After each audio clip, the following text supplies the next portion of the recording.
Hello and welcome to the PSGMA Radio Network. I am your host, Reverend Jesse Black. And before we start with my host today, there's three things I wanted to remind everyone of. We're going to have a blood drive at Concord Fellowship Baptist Church at 7831 Wilson Boulevard. And that's going to be April 9th from the hours of 10 to 3. Once again, we're going to have a blood drive, and the company is Blood Connection. This particular company, unlike Blue Cross, Red Cross, all the donated blood they receive stays in the area. So that's April 9th from the hours of 10 to 3 at Concord Fellowship Baptist Church. Once again, the address is 7831 Wilson Boulevard. Hope to see you there. Also, I will be doing a podcast as well as a interview with Willie Bradley. He is a jazz trumpeter, and he's also part of what we do in the endowment. He is our entertainment during our endowment banquet. But Willie Bradley has a very powerful testimony. Why are you interviewing somebody that deals with jazz? Well, even in the jazz world, even in the secular world, there are people that have found Christ. So we want to talk with him again. I've interviewed him before, but he has a new project coming out as well. So I want to talk to him about that. So stay tuned for that. Now for my guest today. This young lady I met a couple weeks ago. And I say a couple weeks, it's actually been a couple months. But she does something that I'm very interested in because I also mentor in the school system. And she has a tutoring company, and she is a former teacher herself. So I'm going to introduce to you Quisha Chester. Hello, how are you today? Doing good. Just give the listening audience, just give them some of your background. Sure. So I'm from Anderson, South Carolina, so I'm from the upstate. And I happened to end up here because I went to USC for technically a business major. That's what my dad wanted me to do. So that wasn't my life. So my mom was like, hey, I think you're great with children. So I just decided to go into the early childhood field. And so it was amazing. So straight A's, graduated from there. I started teaching in Richland 1. There I ended up getting my master's, ended up teaching a little bit in Charlotte, North Carolina, came back and taught back in Richland 1, and then did Richland 2 for like the last 3 years of my, I guess you can say, public school career. Then that's when I started doing my tutoring business full time about a couple of years ago. So give me your take on the need for tutoring, especially as we see this administration tearing down the Department of Education. How vital is tutoring going to be going forward? Extremely vital. I think people have the wrong mindset of what tutoring is. They think tutoring is only for students who having struggling needs, or tutoring are for only a certain group of kids. Tutoring is for everybody.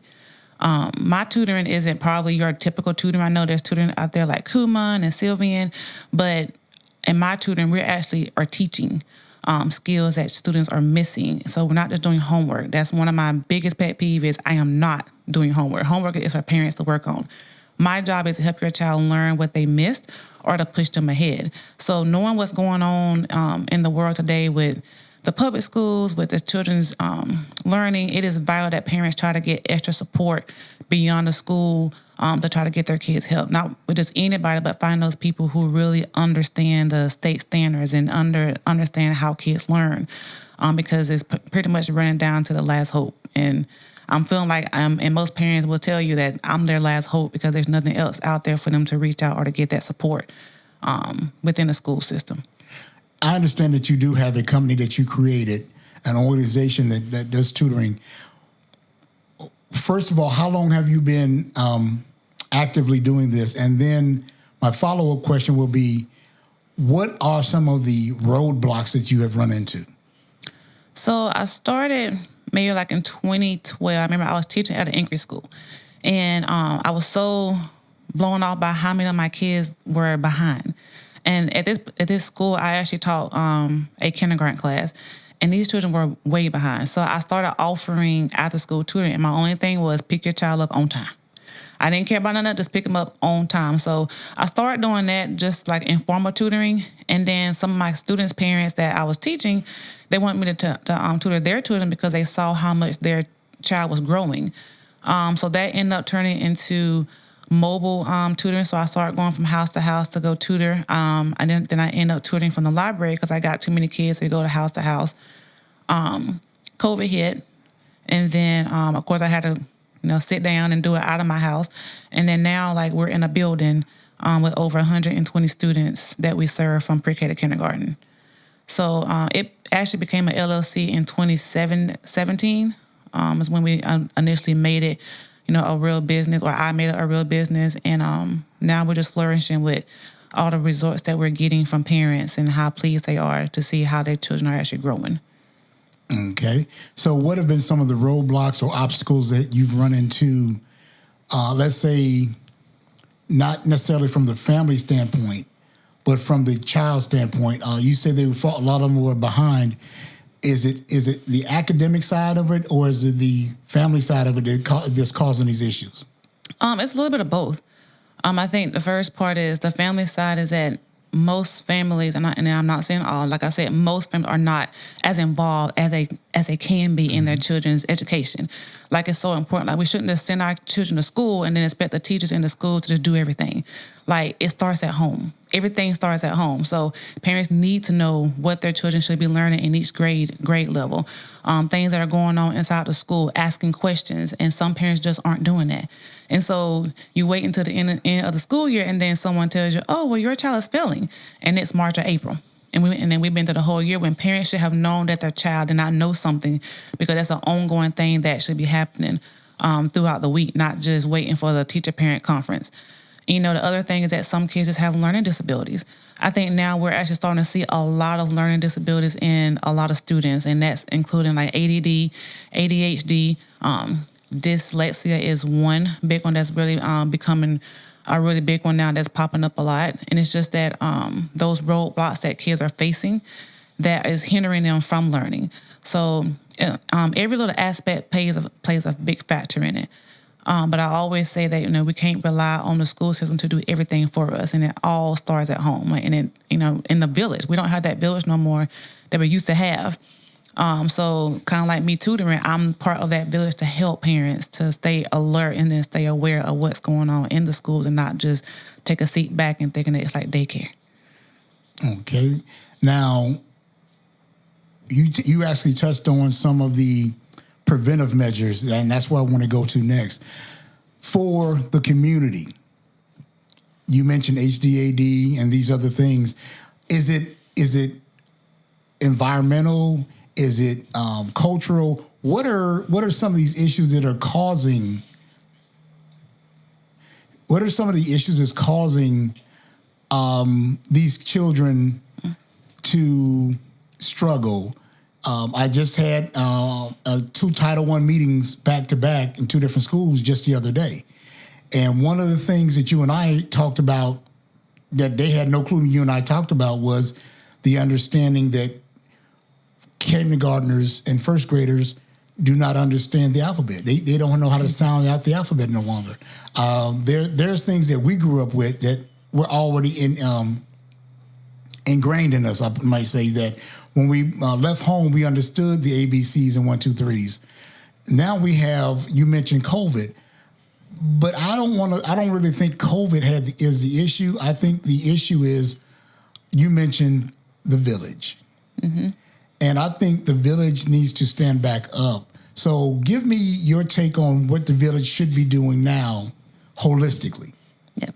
And like you said, COVID had nothing to do with it. I always say COVID exposed a lot. Yes. COVID exposed what teachers were not doing. COVID exposed what schools were not doing, parents were not doing. It exposed what we were not doing as a whole to help these students to learn. And so, the village used to be everyone pitched in. Everyone did their part, which means parents did their part. The school did their part. The admin did their part. People out inside the community who knew kids were struggling, or, kids are out in the playground helping each other. We were all one big village to help each other. That's not happening anymore. I think a lot has to do with the social media life. These kids are on iPads all the time. They're on their computers all the time. Parents are ripping and running all the time. So having that village is not existent no more. And most parents, not all again, most don't want their child being told by somebody else what to actually do. So we got to get back to supporting each other and relying on each other to help. But it starts with everyone. It starts with parents being willing to let people come and support and come and help, and allowing people to help their child with those corrections and things that are going on when they're in school. But that's one of the hardest parts, is getting back to the village, getting back to supporting each other, and then allowing each other to support the kids, because that's what's more important, the next generation. We don't have it like we did growing up, because we were, growing up, we were all scared. You was scared of your neighbors if they caught you outside doing something that you shouldn't been doing, and now we don't have that. Kids are told inside school, you can't tell me what to do.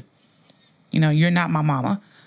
So we lost respect for each other. So getting back to respect too, like kids have lost respect for adults to correct them, support them, or help them, because no one is supposed to tell them what to do. But I think getting that village back is what's going to help.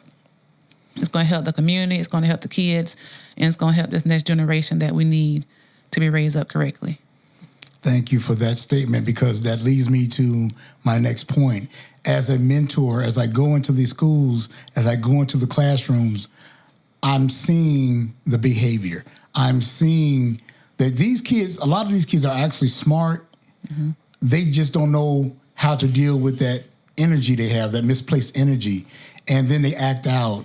And then we have to come in and we have to tell them, look, your teacher has 30 other students that they have to teach. You can't spend this much time and energy disrupting the class. And they actually get it after a while.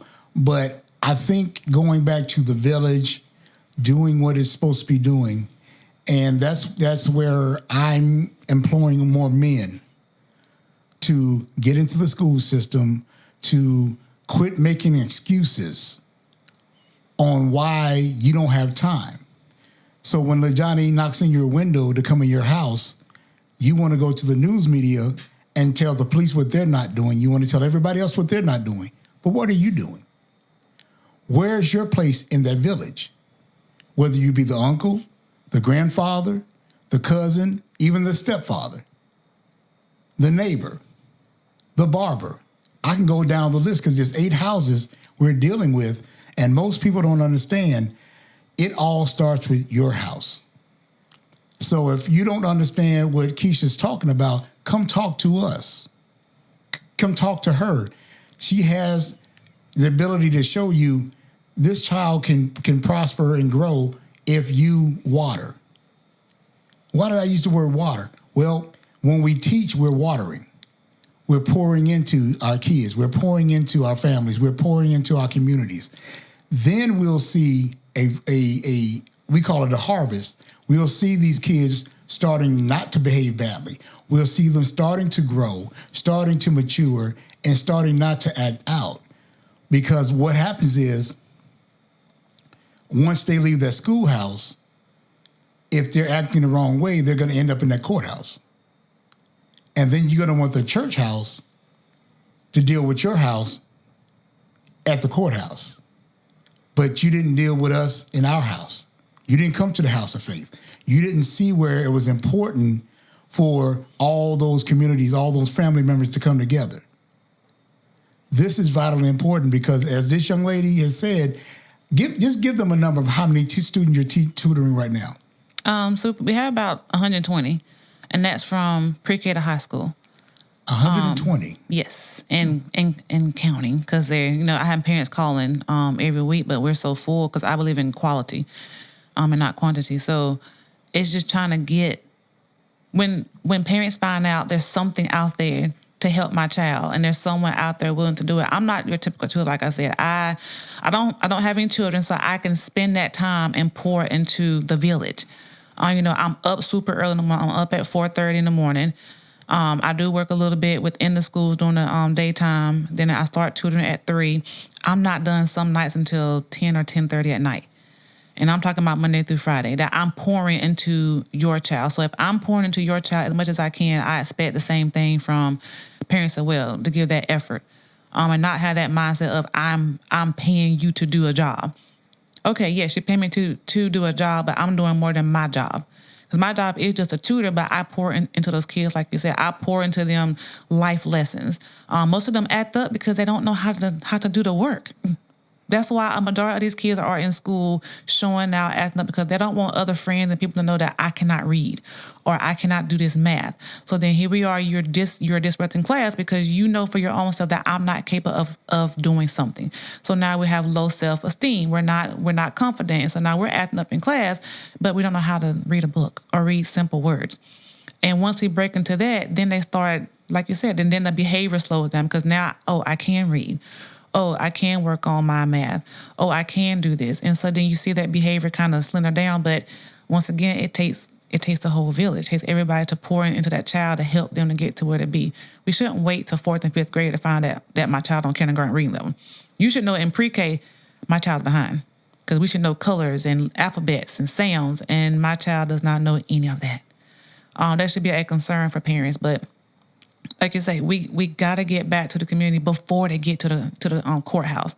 And I tell my kids all the time, I don't want to come visit you behind no bars. I don't want to come visit you because you're doing something silly and crazy or you made a bad choice in life and now I got to come be your sounding board.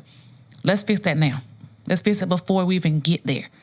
And it starts early. These children start at pre-K and kindergarten.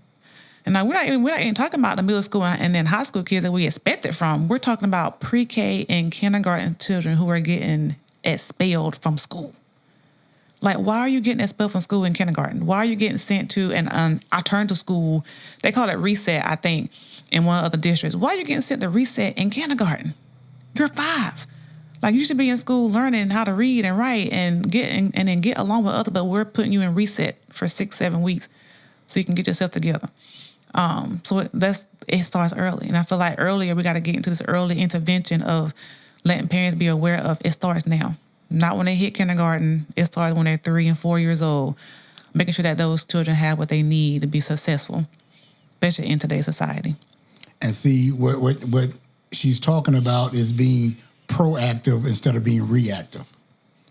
We love to be reactive after a child has been expelled, after you've had to sit through several parent-teacher conferences, after the district has decided to start a paper trail.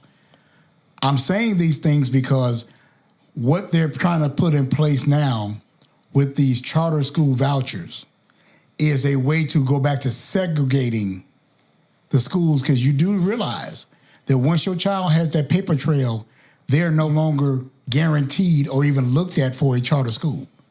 They don't want behavioral problems coming into that setting. So you've already minused yourself out. If a kindergartner is being expelled, by the time that child is in 5th grade, that paper trail is going to be almost as tall as they are. Every day is a write-up. Every day is a consultation. Every day the parent has to be called. I'm seeing this on a regular basis. I've been doing this for 14 years. There's no reason we should have these kids going through these situations as parents, as grandparents, whatever, aunts, uncles. You should be wondering, what is this child doing that I'm not paying attention to? I'm not going to put it on the city. I'm not going to put it on the school. I'm not going to put it on the teachers. It has to start at home. That village starts at home. And see, I just told you about 4 of the houses. The other house is the jailhouse, the big house, the state house, and the White House. And as you see, the White House has already decided that most of us are no longer valuable. They've already decided that we're going to cut off all the funding. We're going to do whatever we can to go back to a second-class citizenship, a permanent underclass.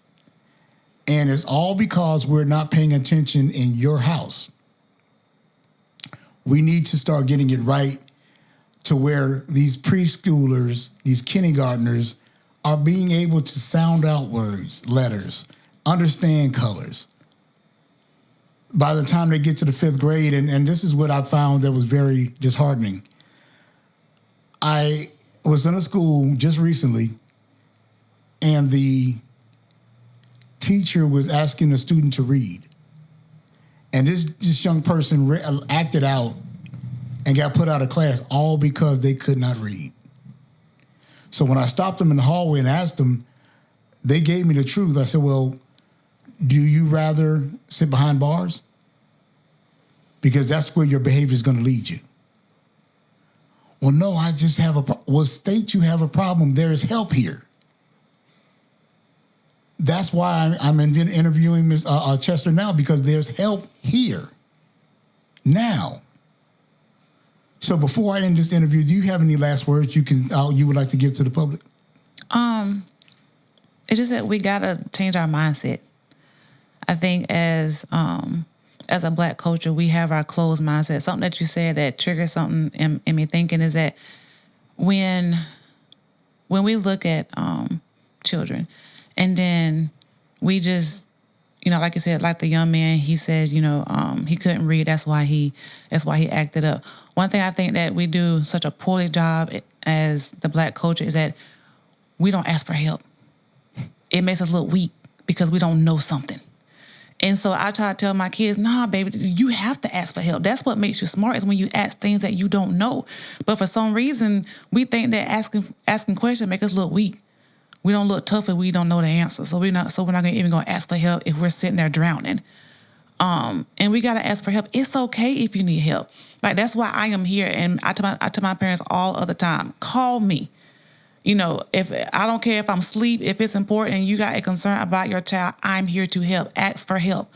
I can't read your mind. Same thing I tell my kids, I cannot read your mind. You have to tell me I need help. And I would really look at them until they tell me out of their mouth, I need help. Babe, we can have a staring contest for 15 minutes until you say out your mouth, I need help. And it's okay, because you have people here to help. I'm here to help. I have a good staff who is here to help. They pour more into this kid just like I do too. But just to know that if you need help, it's okay to open up your mouth and say, I need help, because there's help to help you. But we can't help you, like you said, when you're in the courthouse. It's too late. I can't help you. You should have called me 3 or 4 years ago to help. So my main thing is ask for help, start early, and don't miss those signs of when your child may be acting up, that it may not necessarily be, sometimes it's environment, but sometimes it's because they're struggling with something that they don't know how to verbalize. But we're here. I'm here, from all districts, from all counties, from all states. We're here to help. And that's what I believe that my main purpose here on earth to do was to help these children and to be part of that village so we can get things started and going for them. Amen. Now, if they wanted to get in touch with you, how could they get in touch with you? So I do have a website. It's called, my business is actually called Inspired Learning and Above. And that's exactly what my website is www.inspiredlearningandabove.com. You can also call at 803-876-1338.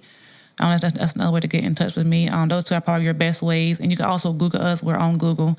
We should pop right up if you type in Inspired Learning and Above. So we're right off of 2 Notch.